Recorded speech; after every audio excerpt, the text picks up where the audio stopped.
Wednesday, August 1st, 2007. Published by John Leary. August 1st, 2007. Jesus said, "My people, there are many miles of uninhabited lands that provide oxygen from the forests and places for wild animals to survive. Man is sprawling out from the cities in seeking places for houses, and he is competing with the animals and creeping things for the use of the land. Many animal habitats are being invaded, and only special preserves and parks are protecting certain species of animals. It is man's pollution of the air and water that is most threatening to my balance of nature. Man's tampering with hybrids and cloning is another threat to my creation. It is man's job to be a caretaker of his environment and not an abuser. As your population expands, there is an increasing need for food and fresh water. Man needs to strike a balance between his needs and the needs of nature to be able to pass on this gift to the next generation.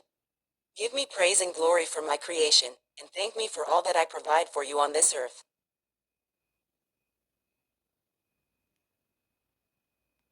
Thursday, August 2nd, 2007. St. Peter Julian Amerd.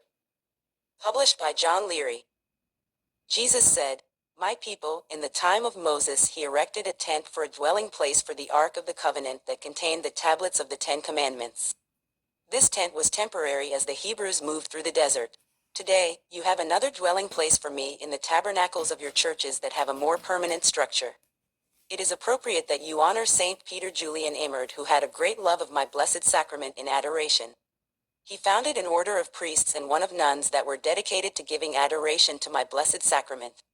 You always have me present among you in my Eucharist at communion and in my tabernacles that contain my consecrated hosts.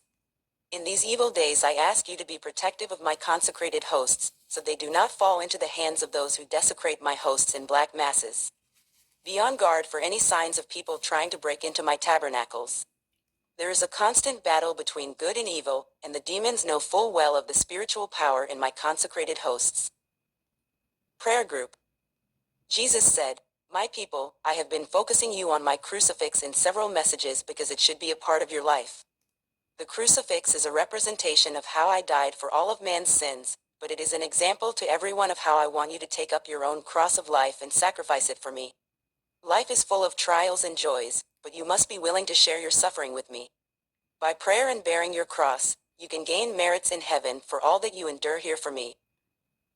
Jesus said, "My people, this is the beginning of a string of events that will affect America. Many are already trying to lay the blame on someone for this bridge collapse. Many officials are aware of some marginal bridges that have the same rating of safety and are as old. This event may put more focus on fixing your older bridge infrastructures before another unfortunate disaster could occur." Jesus said, "My people, when you have discerned to build a refuge house, it would be good to make a small model to see how best to construct it to fit the land contour. I will be guiding your hands in this special construction. I will also provide the land and the financing to bring this plan to fruition. Pray for my help in every stage of this construction and you will see the result of my hands." Jesus said, "My people, by the evidence of many end-time signs, the time for building a refuge is running out before you soon see the time of the tribulation beginning. I have given you many warnings about famines, earthquakes, and weather disasters. Now you are seeing these events coming to pass along with microchips in your passports and driver's licenses. Be prepared with your backpacks to leave for my refuges at any time." Jesus said, "My people, I have told you that I would provide springs of water for drinking and healing at my refuges. This vision is also showing you a pond that will be needed for bathing and washing your clothes. If necessary, this water could be filtered for drinking. Americans use large amounts of water for showers and watering your plants and grass. When water is more scarce, you will need to use your water for only the bare necessities. Rejoice that your needs will be provided for at my refuges."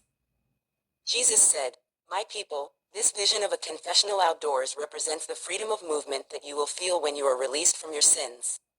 There is a joy in your heart and soul once you have repented of your sins and you have been absolved in my forgiveness.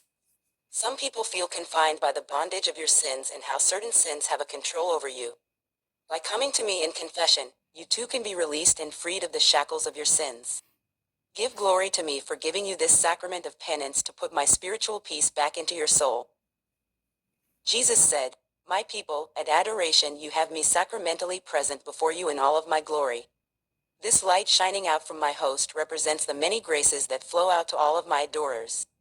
My adorers have a special love and a desire to be close to me, and just as Mary, they have chosen the better portion and they will be rewarded for their visits to my blessed sacrament. When you visit me, take 5 or 10 minutes to just rest in quiet contemplation of my host before you. Do not be in a rush in your prayers, but take time to drink in my love and care for you. When you leave, your soul will be refreshed in my graces.